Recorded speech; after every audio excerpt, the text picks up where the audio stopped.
Hello, everybody, and welcome to another edition of Seminoles Daily. I'm your host, Rob Krause, wishing you all a happy Thursday. That's right, it's Thursday. Hope you're thriving, hope you're surviving, hope you're getting through another week. Unfortunately for me, it just means that it's another week, or excuse me, another day to the end of my vacation. I'm just having so much fun here getting sunburnt at the Jersey Shore, but good time with good friends and good family because, hey, look, in just a couple of weeks, it's pretty much going to be bye bye, friends, bye bye, family, because we will be locked and loaded for the start of the 2026 Florida State football season that will be just 2 weeks away. Really, let's honestly say it's honestly 2 weeks because we really think about Thursday, especially during the football season. In many ways, Thursday is the start of the new week.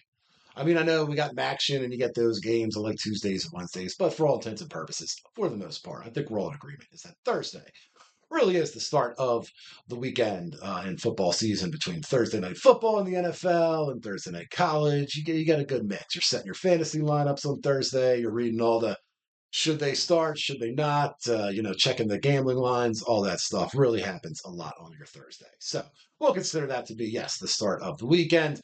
And we are just 2 weeks away from the start of the 26th Florida State football season. And we will be here daily giving you that good, the bad, and the ugly every day at 11 a.m. on YouTube, talking the Knowles. And unfortunately, we do have to talk a little bad.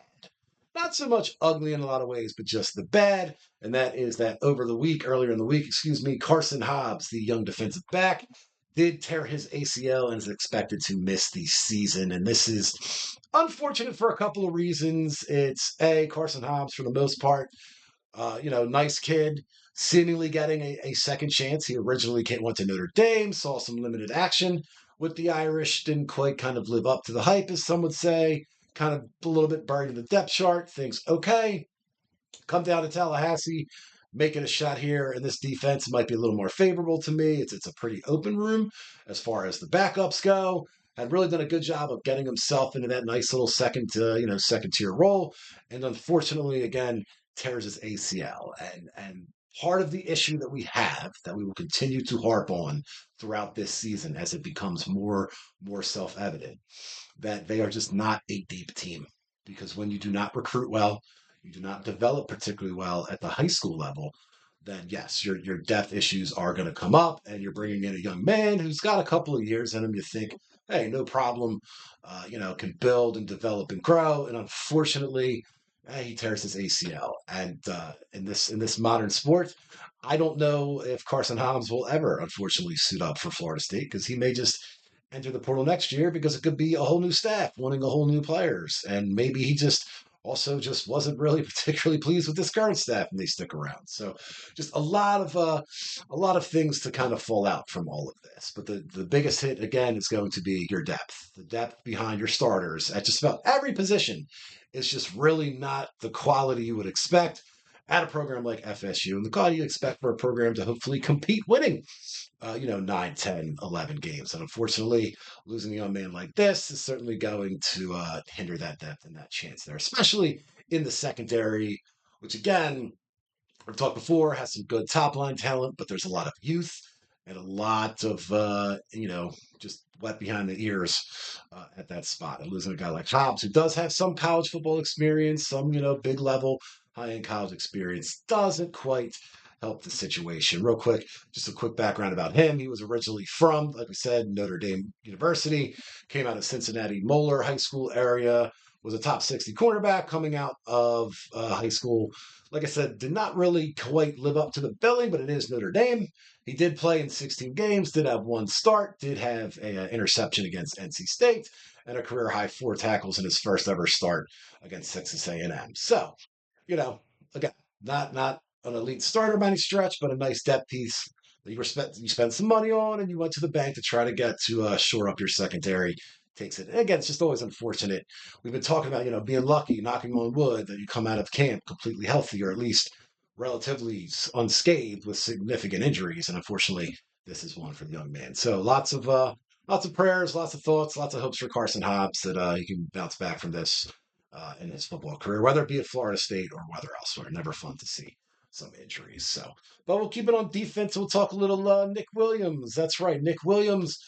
The the defensive line coach, the edge specialist, as we're calling him, came over from Syracuse. Kind of a transfer portal in a lot of ways there, I thought was kind of like a little interesting thing of just kind of, hey, it's not really picking up an assistant for an opening for a couple of years. In a lot of ways, some of these decisions that Mike made this offseason, some of these guys that you brought in, like Nick Williams, kind of like a little one-year rental themselves. A guy that's been around, whether it's at A&M, whether it's at Syracuse, he's got some familiarity with Tony's system, but kind of sees the writing on the wall and says, "Look, I could stay at Syracuse, where I'm probably not necessarily going to get a chance at some elite talent, but I can come to Florida State, where maybe not elite talent, but better talent. And if I can impress some people here with the new opening potentially happening, or we do a great job and we save the program and it's a little bit more money and a little bit more prestige." That's kind of the way Florida State operating, both with players and coaches, as far as using that to get in that transfer portal and attract some talent at both ends. Again, I said in the offseason, I'm a big Nick Williams fan. I think he's got a lot of potential, particularly in the recruiting aspect, to be a very good contributor to the staff here at FSU, particularly compared to the previous coach at that position, Coach Papuchis, Coach Pat, who again was a nice guy, and I thought he did a half decent job with the likes of Jermaine Johnson and Jared Verse when they first got here. But again, also you're talking about guys who are just elite first round NFL talents. So not a whole lot of real options that you're going to do with there. But again, you're hoping a guy like Nick Williams can kind of be in that middle. He has coached a couple guys into the league, and you're hoping that he can kind of present a little of that for guys like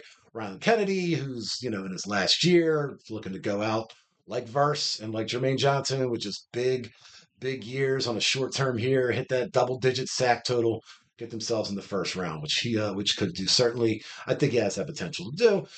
Coach Nick Williams also was talking very heavily at his press conference about the Desir twins, really liking Daryl's adding finesse to his rotation, because it's funny in a lot of ways. Your defensive ends, especially younger guys at both college and the NFL, is you can still get away with a lot of the power moves. You can still get away with a good old-fashioned bull rush. You can get away with a good old-fashioned Reggie White, we used to call the hump move, just throwing that shoulder into the guy, just pushing him off his spot and then ripping underneath him. Do a little bit of, just a straight, little snatch and grab, we used to call it there.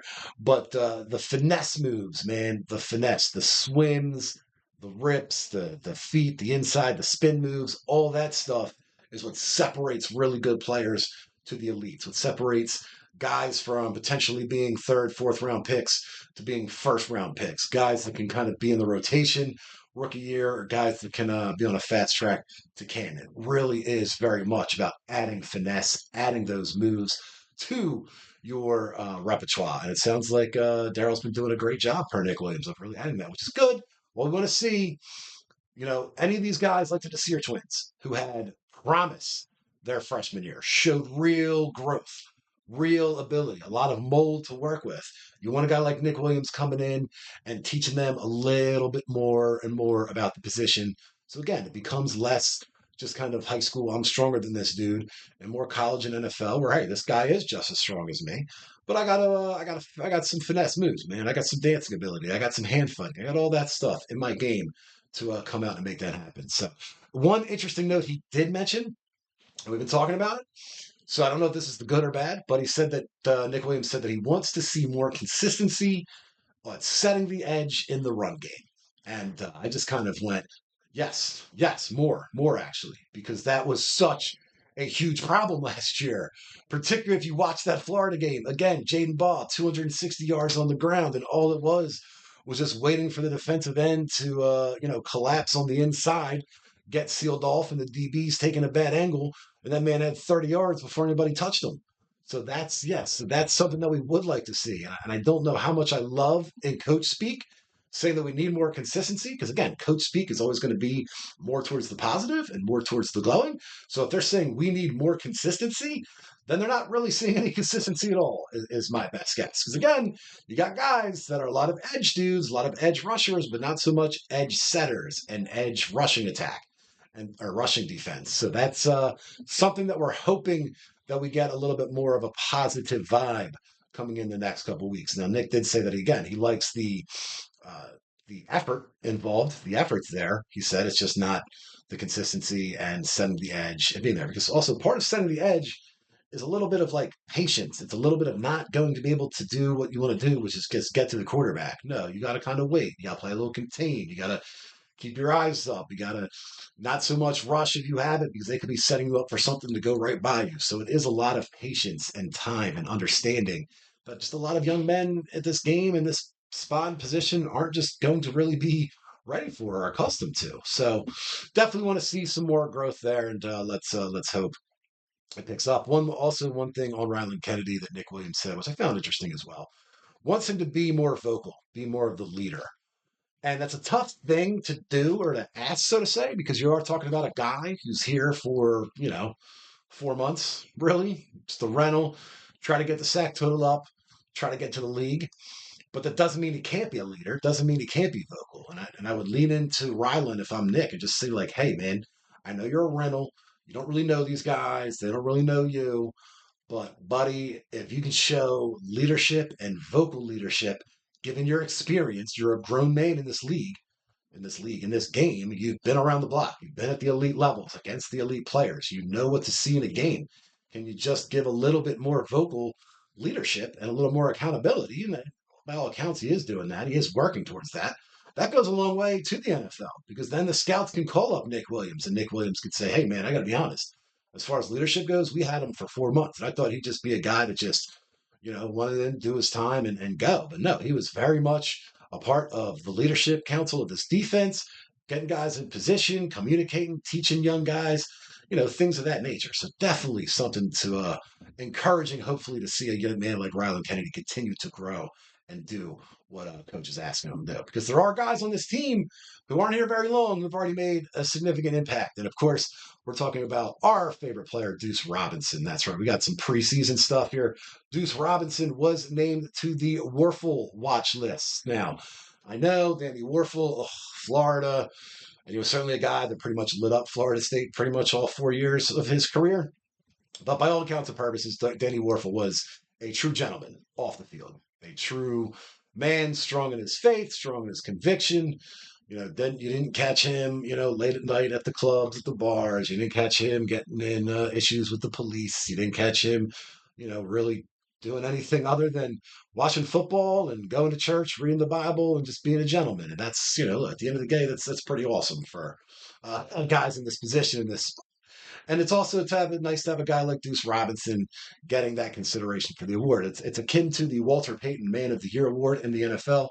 If you're not familiar with that, really, it's just, hey, not only are you a great player on the field, but off the field, you conduct yourself in an even greater manner. You're big in the community, you're big in charities, you're big with just conducting yourself with maturity and class and respect for yourself, the program, your teammates, and the opponents and the players all around.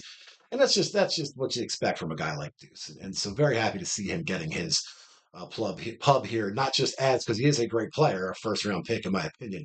He's also, by all accounts, just an exceptional young man. So definitely love to see that. Hey, look, at the end of the day, it's always nice when these are good kids you can really root for on and off the field. It's always how it feels, though.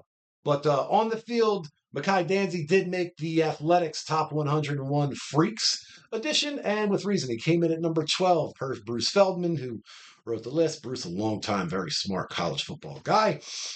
Very much talked about Mekhi's speed, which we talked ad nauseum. Look, he's a track star for a reason. He's a record-setting track star for a reason. And he is just an absolute burner. As we noted, on just about every single reverse, every single cutback, my man was going pretty much untouched. So definitely happy to see him getting his pub and his honors for that as well. But we're going to close it out today with some recruiting news. That's right, because hey, look, man, it's the 24/7 recruiting in this sport. Even if some coaches on the staff maybe, or the old staff maybe didn't necessarily believe it, we do. And interesting to note of how big this Halloween weekend is turning out for Florida State is sensational 4-star recruit Dalen Powell, running back, the number 1 overall recruit in the great state of Louisiana, the number 2 overall running back prospect, 5'11", 190 pounds, class of 28, so he's a junior. So it's definitely looking to develop a relationship continuing long term that hopefully turns out to you for something next summer should again might still be the guy here. He is coming to visit on October 31st, Halloween. Some other prospects that'll be making their day or making their trip to Tallahassee as well. As we said, worse places to be than Tallahassee for Halloween on a Saturday night. So against those Clemson Tigers too, which could very well be a pivotal turning point game for both those teams, good or bad, but certainly something that we will keep an eye on as the season goes on. Everybody, please. This has been a great day. I hope everybody's enjoying their week. Hope you have looking forward to a good weekend. I know preseason NFL action starts this weekend as well.